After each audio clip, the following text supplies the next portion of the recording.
Swapping Places, 20-book bundle of male-to-female gender swap and feminization. Written by Jane Fox and Kinky Press. Narrated by Marcus M. Wilde. Genderella, a male-to-female fairy tale.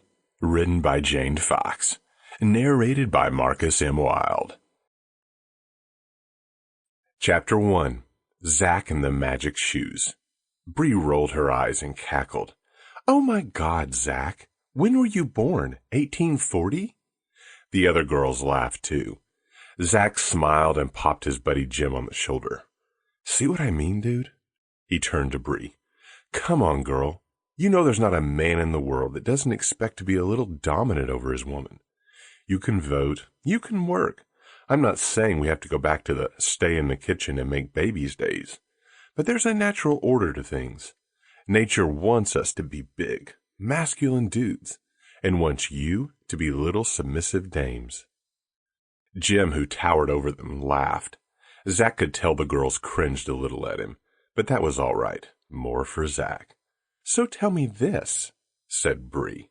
"Your boss, male or female?" "Dude," said Zack. "Very tightly wound dude." "You ever go up to him and display some natural dominance? You ever put your finger in his chest and say, 'Get me a coffee, bitch'?" "No, because I want to keep my job," said Zack. "Oh, but that's so unnatural. You must have so much pin-up dominance. We'd better step back. You might splash us with it." The girls laughed, and Zack did too. "But now, if you'll excuse me." And he held up his empty cup. "Big Daddy needs a refill." Jim went with him to the bar. Jim asked him, "Did you see that? That girl wants you so bad." "Dude, I know. She's that type that likes to get all riled up until she's spoiling for a fight. But then, once you get her alone, watch out. All that energy is aimed straight for your dick. I bet I'll be coming on her tits before midnight." When they returned to the table, beers in hand, there was something weird in the air. The other girls had separated a little from Bree, who was now sitting a little closer to Zack's stool. Oh yeah.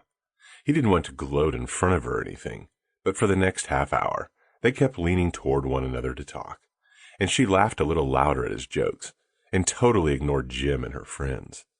So just as predicted, in a while, the group split up, and he was offering to share a cab with her, and then at her place, she invited him up, just for a minute. "I mean, I'm serious," she said. "I don't think you can go around treating women like you own them, or you're better than—" Sample complete. Ready to continue?